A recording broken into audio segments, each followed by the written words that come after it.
નમસ્કાર, ભાગ્ય દર્પણમાં આપનું સ્વાગત છે. આપની સાથે હું છું આરતી. મિત્રો, પૈસા ન હોય ત્યારે ખર્ચમાં અને જ્ઞાન ન હોય ત્યારે ચર્ચામાં મર્યાદા રાખવી ખૂબ જ જરૂરી છે. આજના સુવિચાર સાથે ચાલો શરૂ કરીએ ભાગ્ય દર્પણ.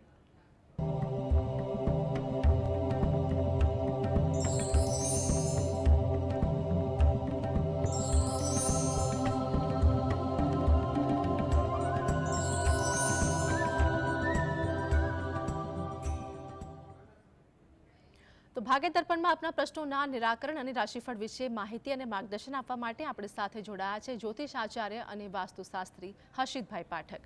હર્ષિતભાઈ, જીએસટીમાં આપનું સ્વાગત છે. નમસ્કાર. નમસ્કાર. સર્વપ્રથમ આજના પંચાંગ વિશે જણાવો. હા, આજના દિવસની શુભ શરૂઆત કરીએ પંચાંગની જાણકારીથી. આજે વાર છે શુક્રવાર. વિક્રમ સંવત 2080 ચાલી રહ્યો છે. તારીખ છે 2 ઓગસ્ટ 2024. આજની તિથિની વાત કરીએ. અષાઢ મહિનો ચાલે છે.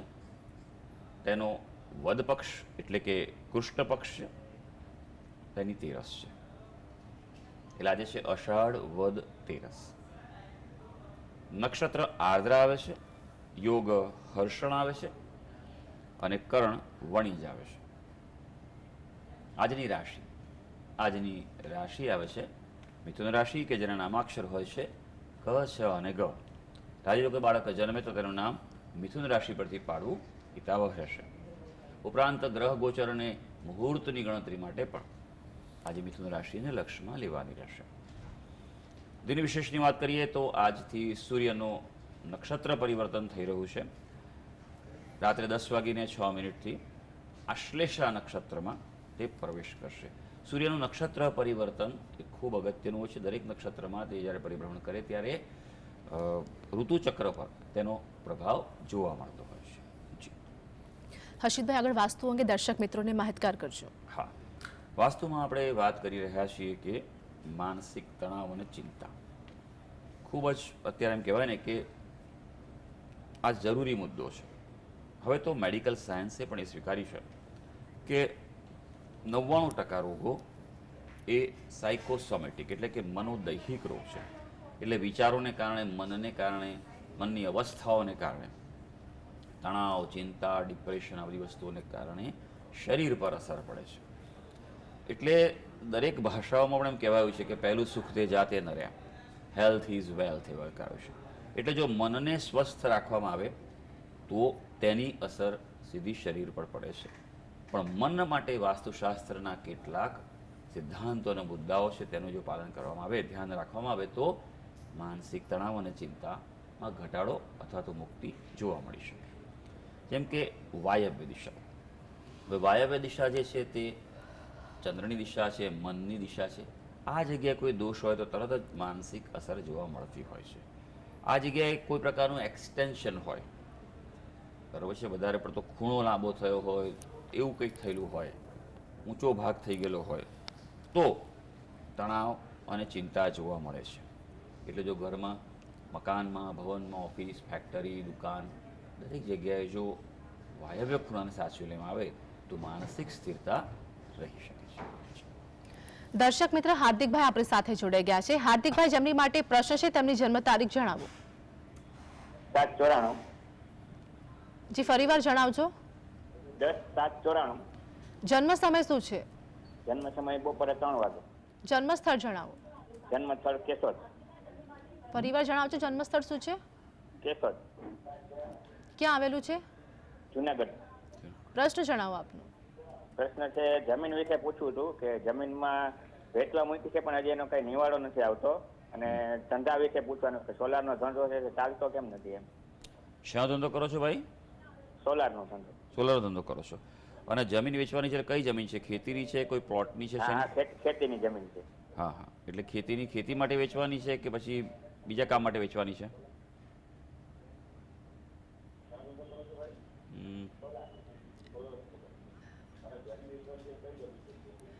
તો આપણે કોલર કટ થઈ ગયા છે. આપણી સાથે બળદેવભાઈ જોડાઈ ગયા છે. બળદેવભાઈ, જેમની માટે પ્રશ્ન છે તેમની જન્મ તારીખ જણાવો. 11/3/62. જન્મ સમય જણાવો. જન્મ સમય 10:45. 10:45 સવારે. સવારે. જન્મસ્થળ જણાવો. નડિયાદ તાલુકો છે. પ્રશ્ન જણાવો આપનો. હવે મારે હું શું કરું છું ભાઈ, અને હવેના પછીનો ભાગ્ય કેવું રહે છે, અને જે કામ કરવા છે કામ કરતા નથી. સારું, ચાલો જોઈ લઈએ કે તમારી કુંડલી પ્રમાણે શું કેવો સમય ચાલે છે. વૃષભ લગ્નની કુંડળી આવે છે આપની, વૃષભ રાશિ આવે છે, અને કર્મસ્થાનનો અધિપતિ શનિ એ ભાગ્યસ્થાનમાં છે, પણ કેતુ સાથે શાપિત દોષ બનાવે છે. તેના કારણે ભાગ્યમાં કોઈને કોઈ રીતે પ્રતિકૂળતા જોવા મળી શકે. ધાર્યા પ્રમાણે કામ નથી થતા. એનું કારણ આ જ છે કે ભાગ્યસ્થાનમાં શાપિત દોષ છે. તો તેનું આપ નિવારણ કરાવો વિન્યાસ સંકલ્પ પદ્ધતિથી, તો એ આપના માટે સારું રહેશે. બીજું કે આપ આપણા કુળદેવીને પ્રાર્થના કરો. જે પણ આપણા કુળદેવી છે તેનું જે મૂળ સ્થાનક હોય ત્યાં જઈ ત્યાં માતાજીને પ્રાર્થના કરો, શણગાર પ્રસાદ વગેરે ધરાવો, અને નિયમિત રીતે પ્રાર્થના કરશો તો તમારા જે કાર્યો જે છે અટકેલા જે છે તે આગળ વધી શકશે. અત્યારે હાલ ગુરુ મહારાજનું પરિભ્રમણ તમારા ચંદ્ર પરથી પ્રથમ સ્થાન પરથી પણ થઈ રહ્યું છે, એટલે સૂચવે છે કે હવે સારો તબક્કો શરૂ થયો છે, એટલે તેનો સદુપયોગ કરી લેજો. જી. લક્ષ્મીબેન આપણી સાથે જોડાઈ ગયા છે. લક્ષ્મીબેન, જેમની માટે પ્રશ્ન છે તેમની જન્મ તારીખ જણાવો. 12/9/2005. જન્મ સમય શું છે? જન્મ સમય રાત્રિના 11:25. જન્મ સ્થળ જણાવો. જન્મ સ્થળ ગાંધીધામ કચ્છ છે. પ્રશ્ન જણાવો આપનો. પ્રશ્ન એમ કે કોલેજનું આ ત્રીજું વર્ષ ચાલુ છે, બીકોમનું આવતું ભવિષ્ય કેવું રહેશે? જી. કોના વિશે પ્રશ્ન છે? મારા દીકરા માટે. ઓકે, સારું. અભ્યાસ બાબતનો પ્રશ્ન છે. હવે જે વિગત આપીશ એ અનુસાર કુંડળી જે આવી રહી છે તે વૃષભ લગ્નની કુંડળી આવી છે. લગ્નનો સ્વામી એ શુક્ર જે છે તે તુલાનો સ્વગૃહી છે, પણ છઠ્ઠા સ્થાનમાં છે. લગ્નેશ છઠ્ઠે હોય એટલે થોડુંક લગ્ન એટલે બળો મધ્યમ થાય જીવનમાં. એટલે આવા વ્યક્તિએ નિયમિત મહેનત કરવી પડે અને સંઘર્ષ કરવો પડે તો તે જીવનને એક સારી સ્થિતિમાં લઈ જઈ શકે છે. એટલે આવા વ્યક્તિઓ મહેનત કરવામાં પાછી પાની પડવાનું. ખૂબ સારા અભ્યાસના યોગો છે, ભણી શકે તેમ છે, પણ અભ્યાસમાં મધ્યમ અવસ્થા એટલે આવેલી છે કે તમારું જે વિદ્યાનું સ્થાન છે ત્યાં ગુરુ મહારાજ તો છે એટલે શુભ બતાવે, પણ સાથે કેતુ હોવાને કારણે ચંડાળ દોષ બનાવે, ગુરુની શુભતા ઘટાડે છે. ઉપરાંત ગુરુ છે બુધની રાશિમાં છે, એટલે બુદ્ધિશાળી બનાવે, ઘણી બધી માહિતી જ્ઞાન મેળવવા માટે તત્પર બતાવે, પણ ક્યાંક કેમ કહેવાય ને કે માણસ આગળ વધે અને પાછું બ્રેક વાગે, આગળ વધે બમ્પ આવી જાય, આવું થયા કરે જીવનમાં. એટલે આ ચંડાળ દોષ છે તેનું આપ નિવારણ કરાવો, એના માટે ખૂબ સારું રહેશે. અને બીજું કે શિવજીની ઉપાસના કરે. જો શ્રાવણ મહિનો સરસ મજાનો આવી રહ્યો છે આમ તો આ શ્રાવણ મહિનો ખાસ વિશેષ બને તો દરરોજ મહાદેવજીને બિલીપત્ર અને દૂધ અને પાણી ચઢાવે અને બને તેટલા ઓમ નમઃ શિવાય મંત્ર જપ કરશે તો એ એના માટે અનુકૂળતા વધારી શકશે. જ્યોત્સનાબેન આપણી સાથે જોડાઈ ગયા છે. જેમની માટે પ્રશ્ન છે તેમની જન્મ તારીખ જણાવો. હા, જન્મ તારીખ મારા બાપા વિશે પૂછવાનું છે. જી. જન્મ તારીખ છે 14/6/2009. 14/6/2009. જન્મ સમય શું છે? જન્મ સમય એનો સવારે 8 વાગે રવિવાર. જી. જન્મ સ્થળ જણાવો. જન્મ સ્થળ છે ધોરાજી નંદકુંવર હોસ્પિટલ. પ્રશ્ન જણાવો આપનો. પ્રશ્નમાં એવું છે કે 10મા ધોરણમાં આવ્યો છે, આમ બધી રીતે ડાયો છે, પણ એને કઈ વાંચવામાં યાદ નથી રહેતું અને આમ ઊંઘવામાં પણ એટલો બધો આળસુડો છે. તો મેં કીધું એનું ભવિષ્ય કેવું છે, ભણી શકે એમ છે કે શું એમ? જી. ચોક્કસ, ખૂબ સારી વાત છે. આપને એના અભ્યાસ વિશે ભવિષ્ય વિશે ચિંતા છે. માતા પિતા કદાચ પોતાના સંતાનોને પૈસો કેવો ધન આપે કે ના આપે એટલું જરૂરી નથી, પણ સૌથી અગત્યની વસ્તુ એ છે કે જીવનમાં તમે તમારા સંતાનને 2 વસ્તુ આપીને જાઓ. પહેલી વસ્તુ છે કે સારા સંસ્કાર અને બીજું છે સારા અભ્યાસ. સારો અભ્યાસ જીવનમાં તેને એક ચિંતામુક્ત બનાવશે કે તેની કેરિયર કારકિર્દી સારી હશે. આપ ચિંતા કરી રહ્યા છો, ખૂબ વ્યાજબી છે. તમે જે વિગત આપી છે અનુસાર મિથુન લગ્નની કુંડળી આવે છે. લગ્નનો સ્વામી બુધ 12મે છે, એટલે બુદ્ધિશાળી છે, પણ વિચારોમાં બહુ એને ચંચળતા રહેતી હોય છે, સ્થિરતા રહેતી નથી એની એકચ્યુઅલી. થોડુંક જો બેસે ભણવા કે કંઈક કરવા પાછું એનું મન બીજું કંઈક કરવા લાગી જાય છે. સૂર્ય મહારાજની સ્થિતિ પણ 12મા સ્થાનમાં છે, એટલે આત્મવિશ્વાસ ઉત્સાહનો અભાવ છે આમાં. ભાગ્યસ્થાનમાં ગુરુચંદ્રનો ખૂબ જ ઉત્તમ ગજકેસરી યોગ છે. તે બતાવે છે કે આ ભણશે, સારું ભણશે, માસ્ટર ડિગ્રી કરી શકે તેવી આ ગ્રહોની સંભાવના અહીંયા દેખાઈ રહી છે. એટલે આપ બરાબર ધ્યાન રાખો તો એ ભણી શકશે. બિલકુલ ચિંતા ના કરો. હા, 2 વસ્તુ ખાસ કરવાનું છે. બુધ ગ્રહના મંત્ર જપ કરે, દાન કરે, નિયમિત રીતે મા સરસ્વતીની ઉપાસના કરે. બરાબર. અભ્યાસ કરનાર બાળકો માટે હું નિયમિત કહું છું કે જે ટિપ્સ છે તે બધા જ બાળકો માટે અગત્યની છે અને તે સામાન્ય પણ છે કે આ જરૂરી છે, આ કરવી જ જોઈએ દરેક વ્યક્તિએ.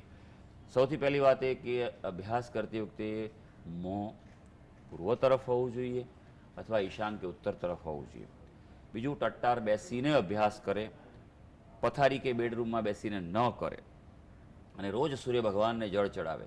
જીવનમાં તેજસ્વીતા જોઈતી હોય, આળસનો ત્યાગ કરવો હોય અને પ્રગતિ કરવી હોય તો સૂર્ય ભગવાનને દરરોજ જળ ચડાવવામાં આવે અને જપ કરે ઓમ હ્રીમ સૂર્યાય નમઃના, તો તેની પ્રગતિ ચોક્કસ થશે. દર્શક મિત્ર બદ્રીભાઈ આપણી સાથે જોડાઈ ગયા છે. બદ્રીભાઈ, જેમની માટે પ્રશ્ન છે તેમની જન્મ તારીખ જણાવો. 7/2/49 જન્મ સમય શું છે? સવારે 4 વાગે. જન્મ સ્થળ જણાવો. એમપી. મધ્યપ્રદેશ. પણ પ્રશ્ન જણાવો. શહેર કયું ભાઈ એમપીમાં? अच्छा, फिर हमारा भविष्य कैसे रहे से बताइए. બદ્રીભાઈ, મધ્યપ્રદેશની અંદર કયું શહેર છે? मैं रतलाम. પ્રશ્ન જણાવો આપનો. ये भविष्यवाणी पूछना है हमारा. हाँ, आगे लेकिन की. ओके, आप क्या करते हैं भाई? अभी तो नवरा हूँ, अभी कुछ काम नहीं करता हूँ. कितना उम्र हुआ आपका? ये 74 साल की. हाँ हाँ, ठीक है. तो अभी भविष्य में क्या आपको देखना है? आपका हेल्थ के बारे में देखना है, पैसे के बारे में देखना है, संबंध के बारे में देखता है, क्या देखना है? हेल्थ के बारे में. हाँ, ये बताओ, है ना. जिस गांव जाना हो उस गांव का नाम तो पता होना चाहिए ना, क्या आपको जानना है ना. समझ लीजिए, यह बात बहुत जरूरी है. और हमारे जो हमारा હવે ગુજરાતીમાં જવાબ આપીશ. આપણા જે વિદ્વાન ઋષિ મુનિઓ છે તે પ્રશ્ન બાબતે બહુ સ્પષ્ટ કરેલું છે. આ તો અત્યારનો જમાનો આધુનિક છે, લોકો પાસે જ્ઞાન છે. બાકી પહેલાંના સમયમાં તો તમારે આ પ્રશ્ન કરવો હોય જ્યોતિષ બાબતે તો તમે જ્યોતિષી જે હોય દૈવજ્ઞ કહેવાતા હતા એ વખતે, એમને દૈવજ્ઞ પાસે જાઓ ત્યારે તમે ફળ, ફૂલ અને કંઈક મીઠાઈ કે એવું દક્ષિણા લઈને જવાનું અને ત્યાં તેમની પાસે રજૂઆત કરવાની પ્રશ્ન બાબતે. બરાબર છે. એ સમય એ પણ અનુકૂળતા જોવે કે આ પ્રશ્ન પર અનુકૂળતા છે કે નહીં, નહીં તો પછી એ સમય આપે તે સમય તમારે જવાનું હોય. બરાબર છે. અને પછી પ્રશ્નનો જવાબ મળે.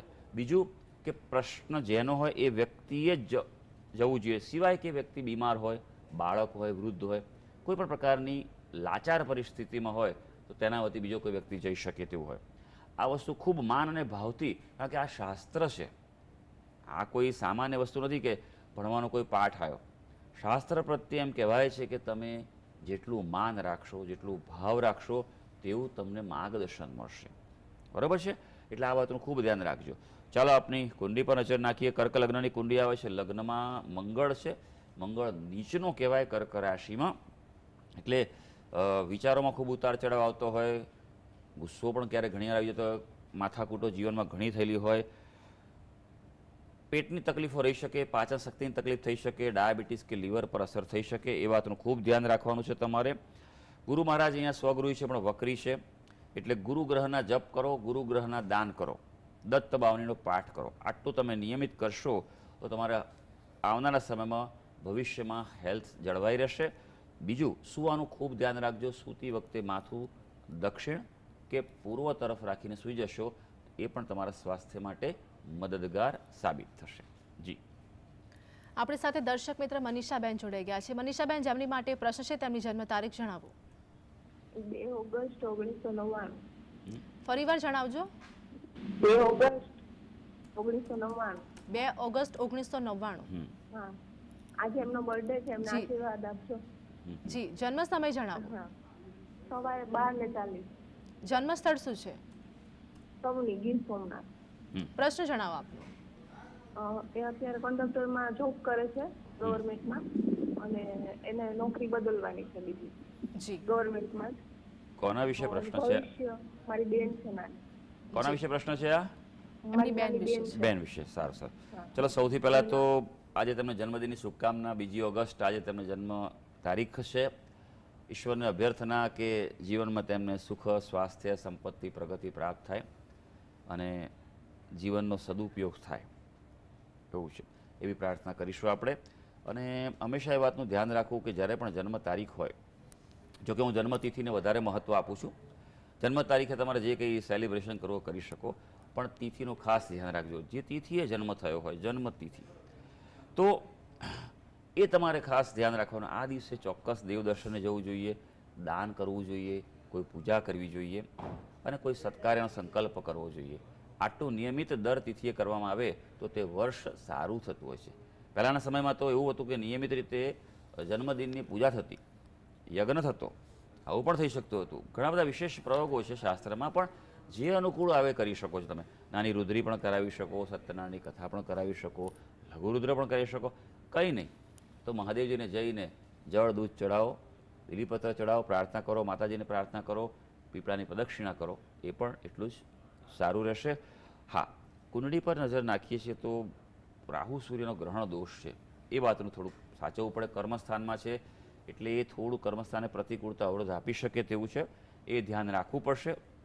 બીજું, નોકરી બદલવાની હોય થોડું ચેક કરજો, ઉતાવળે નિર્ણય ન લેતા, કારણ કે નોકરી સ્થાનમાં ચંદ્ર છે, ગુરુની રાશિનો, મીન રાશિનો ચંદ્ર છે, એટલે સારો છે, પણ ચંદ્ર ક્યારેક ચંચળતા આપી દેશે. એટલે પોતે નિર્ણય બને ત્યાં સુધી ન લેતા અન્ય જે તે ક્ષેત્રના અનુભવી એક્સપર્ટ હોય તેની સલાહ લઈને આગળ વધશું. જી હર્ષિતભાઈ, આગળ રાશિફળ વિશે વાત કરીશું. મેષ, વૃષભ અને મિથુન રાશિના જાતકોનું આજનું રાશિ ભવિષ્ય શું કહે છે તે જણાવો. હા, શરૂ કરીએ આજના દિવસનું રાશિ ભવિષ્ય. સૌથી પહેલી રાશિ આવે છે મેષ રાશિ. ભાઈ, મેષ રાશિના જાતકોના નામાક્ષર હોય છે અ, લ અને ઈ. કાર્ય માટે આજનો દિવસ ઉત્તમ છે ભાઈ. એમાંય ખાસ કરીને જમીન સંબંધિત જો કાર્યો હશે, પ્રોપર્ટીને લગતા, જમીન, મકાન, વાહનને, તો તે પૂર્ણ થઈ શકે છે. માટે તેને અગ્રતા ક્રમે પ્રાયોરિટી પર લઈ લેજો. સંતાનને લગતા પણ કોઈ સારા સમાચાર મળી શકે. વૃષભ રાશિ, જેના નામાક્ષર છે બ, વ અને ઉ. સ્ત્રી અધિકારીનો સહયોગ મળી શકે એવો છે. એટલે જો તો એ પ્રકારે કોઈ કાર્ય હોય અને કોઈ એવા સ્ત્રી અધિકારી હોય તમારા ત્યાં કાર્યક્ષેત્રમાં, ચોક્કસ તેમનો સહયોગ લેજો. કૌટુંબિક ક્ષેત્રે પ્રતિષ્ઠા વધે તેવો દિવસ છે. આજે કોઈ પ્રકારે કંઈ ઉપહાર, ગિફ્ટ મળે, રિવોર્ડ મળે અથવા કોઈ સન્માન પ્રાપ્ત થાય તેવું પણ બની શકે. હવે વાત કરીશું મિથુન રાશિ. મિથુન રાશિના જાતકોના નામાક્ષરો છે ક, શ અને ઘ. પારિવારિક જીવન સુખી રહે તેવો દિવસ છે. આજે પોઝિટિવિટી ફીલ કરશો તમે પોતે. આર્થિક બાજુ મજબૂત છે તેવો પણ અહેસાસ તમને આજે થઈ શકે એવું છે. અને આજે કોઈ ખર્ચો કરશો, વસ્તુ લાવશો, ઘરની ખાસ ઉપયોગી વસ્તુ હોય તેમાં કંઈ વધારો થાય તેવું આજે બની શકે. જી હર્ષિતભાઈ, આગળ કર્કસિંહ અને કન્યા રાશિના જાતકોનો આજનો દિવસ કેવો હશે તે જણાવો. હા, કર્ક રાશિની વાત કરીએ. કર્ક રાશિના જાતકોના નામાક્ષર હોય છે ડ અને હ. સ્વાસ્થ્ય માટે થોડું સભાન બનવું જરૂરી છે. બેદરકાર ન રહેતા યોગ્ય ઉપાય ઉપચાર કરી લેજો. પેટના રોગોથી કોઈ પીડા થઈ શકે તેવું પડશે. આજે ખાસ નાણાકીય બાબતે કોઈ જોખમ ન લેતા. જેટલું તમારી બાંધી મુઠ્ઠી હોય એ બાંધી મુઠ્ઠી જ રાખજો. એ ખુલી ગઈ તો પછી ખર્ચા થઈ શકશે. સિંહ રાશિ, સિંહ રાશિના જાતકોના નામાક્ષર હોય છે મ અને ટ. સ્વાસ્થ્યની સંભાળ રાખવી જરૂરી છે, નહીં તો પેટની તકલીફોથી પીડાઈ શકો, પેટના રોગ થઈ શકે. આજે સાચવવું પડશે. સંબંધોમાં આજે તમે નજદીકતાનો અનુભવ કરી શકશો અને પારિવારિક જીવન આજે સુખદ રહેવા જઈ રહ્યું છે. હવે કન્યા રાશિ, જેના નામાક્ષર છે પ, ઠ અને અણ. વ્યર્થ તાણ સંબંધી અથવા મા વ્યક્તિને, એટલે તાણ સંબંધી કોઈને કોઈ તકલીફો આજે ત્રાસ થઈ શકે માનસિકતામાં, એટલે એ વાતનું ખૂબ ધ્યાન રાખજો. સામાજિક ક્ષેત્રે સારું છે, પ્રતિષ્ઠા વધી શકે એવું છે. આર્થિક બાજુ પણ આજે મજબૂત બની શકે તેમ છે.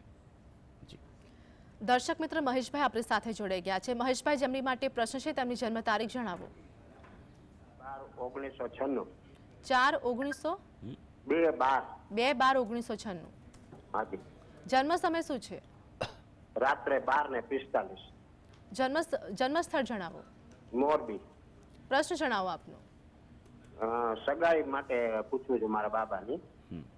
જી હાજી, આપણા દીકરા માટેનો એમનો પ્રશ્ન છે, સગાઈ બાબતે પ્રશ્ન છે આપનો. તમે જે વિગત આપી છે અનુસાર વાત કરવામાં આવે તો જે કુંડળી બની રહી છે તે સિંહ લગ્નની કુંડળી બની રહી છે. સિંહ રાશિ પણ છે તેની. અત્યારે 7મા સ્થાનમાંથી શનિ મહારાજનું પરિભ્રમણ છે. એટલે થોડો વિલંબ બાદ અવરોધ બાદ પણ શુભ ફળ આપતા જોવા મળ્યા છે. એટલે એક સમય ચાલુ છે, આ પ્રયત્ન કરો. આ કુંડીમાં જો વાત કરવામાં આવે તો મંગળ છે, પ્રથમ સ્થાનમાં જ છે. આવી વ્યક્તિઓએ ચંદ્ર પણ સાથે હોવાને કારણે ઉતાવળે કોઈ નિર્ણય ન લેવા. ઉત્સાહી હોય પણ ઘણીવાર સ્વભાવ આક્રમક થઈ જાય અને ઉતાવળે મનમાં કોઈ વસ્તુ પકડી રહે, ખટકી જાય તો હાથમાં આવેલી બાજી સરકી જાય તેવું બને. માટે થોડુંક સમાધાન કરી ફ્લેક્સિબલ થઈ નિર્ણય લઈ લેજો તમે. શનિ કેતુનો શ્રાપિત દોષ છે અને તેની દ્રષ્ટિ તમારા પરિવાર સ્થાન પર પડી છે, એટલે પરિવાર વૃદ્ધિમાં આ એક અટકાવ કહેવાય. વિન્યાસ સંકલ્પ પદ્ધતિ જે પ્રભાવશાળી પદ્ધતિ છે તેનાથી શ્રાપિત દોષનું આપ નિવારણ કરાવો, એ ખૂબ જરૂરી છે. અને તમારા કુળદેવીને પ્રાર્થના કરો તો એક શક્યતા અત્યારે દેખાઈ રહી છે, પણ 2024માં મધ્યમ શક્યતા છે, 2025માં શક્યતા વધુ ઉજળી બની રહી છે. હર્ષિતભાઈ, રાશિફળ વિશે વાત કરીશું. તુલા, વૃશ્ચિક અને ધન રાશિના જાતકોનું આજનું ભવિષ્ય શું કહે છે તે જણાવો. તુલા રાશિની વાત કરીએ જેના નામાક્ષર હશે ર અને ત. ભાઈ, તુલા રાશિના વ્યક્તિઓ માટે સંતાનની જવાબદારી નિભાવવી પડે તેવું બની શકે. શિક્ષણના ક્ષેત્રે, સ્પર્ધાના ક્ષેત્રે તમને આજે સફળતા મળી શકે તેવો દિવસ છે. અને ખાસ કરીને તમારા વ્યાવસાયિક પ્રવૃત્તિ જે છે, પ્રયત્નો છે, તેમાં સમૃદ્ધિ પ્રાપ્ત થઈ શકે તેમ છે. હવે વૃશ્ચિક રાશિ જેના નામાક્ષર છે ન અને ય. વ્યવસાયિક ધોરણે ચાલી રહેલા પ્રયત્નો ફળદાયી રહેશે, એટલે કાર્યક્ષેત્રે આજે ફોકસ કરજો, ફળ મળવાનું છે. સારી વાત આજે એ છે કે વિવાહિત જીવન પણ સુખી રહેવા જઈ રહ્યું છે. કૌટુંબિક કે માંગલિક કાર્યોમાં પણ આજે કોઈને કોઈ પ્રકારે સામાજિક ક્ષેત્રે પણ ભાગ લઈ શકાશે. હવે ધનુ રાશિ જેના નામાક્ષર છે ભ, ધ, ફ અને ઢ. સન્માનમાં વૃદ્ધિ થાય તેવો દિવસ છે. આજે કરેલા પ્રયત્નો સાર્થક થશે, માટે અગત્યના અને જરૂરી જે કામો હાથ પર લીધેલા હોય તેના પર જ આજે ફોકસ કરજો, બાકી ટાઈમ વેસ્ટ ના કરતા. હા, વધુ પડતી બુદ્ધિ કુશળતા વાપરવા જશો તો કામ અટકશે, માટે બને તેટલું સહજતાથી કાર્યને સંપન્ન કરવા પ્રયત્ન કરજો. જી. તો હર્ષિતભાઈ, આગળ અંતિમ 3 રાશિ મકર, કુંભ અને મીન વિશે જણાવો. મકર રાશિની વાત કરીએ. મકર રાશિના જાતકો જેના નામાક્ષર હોય છે ખ અને જ. પ્રવાસ તમારા માટે આનંદદાયક અને પ્રોત્સાહક રહેશે. એટલે કે બહાર જવાનું હોય, આયોજન થતું હોય, નાની મોટી યાત્રા કે કોઈ કાર્ય તો કરજો ખરા. હા ભાઈ, પણ થોડો વરસાદ છે એટલે સાચવીને જજો. આર્થિક આયોજનને પણ આજે વેગ મળે તેવો દિવસ છે. કૌટુંબિક પ્રતિષ્ઠા આજે વધવા જઈ રહી છે. હવે કુંભ રાશિ જેના નામાક્ષર છે ગ, સ, શ અને શ. ભાવનાત્મકતાને નિયંત્રણમાં રાખજો. ઇમોશનલ કંટ્રોલ ખૂબ જરૂરી છે, નહીં તો આજે વ્યર્થ તણાવ અને તાણ તમારી રાહ જોઈને બેઠી છે. તમારે નક્કી કરવાનું છે, એટલે માનસિક શાંતિ જાળવી રાખજો. હા, આજે વ્યસ્તતા છે, માંગલિક કે કોઈ પારિવારિક કાર્યમાં વ્યસ્તતા રહી શકશે. મીન રાશિ જેના નામાક્ષર છે દ, ચ, ઝ અને થ. ભાઈ, અંગત સંબંધો મજબૂત રહેવા જઈ રહ્યા છે, એટલે તમને એ બાબતે સારો અહેસાસ થશે. સન્માન, ખ્યાતિ પણ આજે વધી શકે તેવું છે, પરંતુ ખર્ચ પર આજે નિયંત્રણ રાખવું જરૂરી બનશે. તો સર્વે દર્શક મિત્રોનો આજનો દિવસ શુભ અને મંગળકારી રહે તેવી ઈશ્વરને અભ્યર્થના. હર્ષિતભાઈ, જીએસટીવી સાથે જોડાવા બદલ દર્શક મિત્રોને માહિતી અને માર્ગદર્શન આપવા બદલ આપનો આભાર. ધન્યવાદ. નમસ્કાર. તો ભાગ્ય દર્પણમાં હાલ બસ આટલું જ. ફરી મળીશું, ત્યાં સુધી આપ જોતા રહો જીએસટીવી.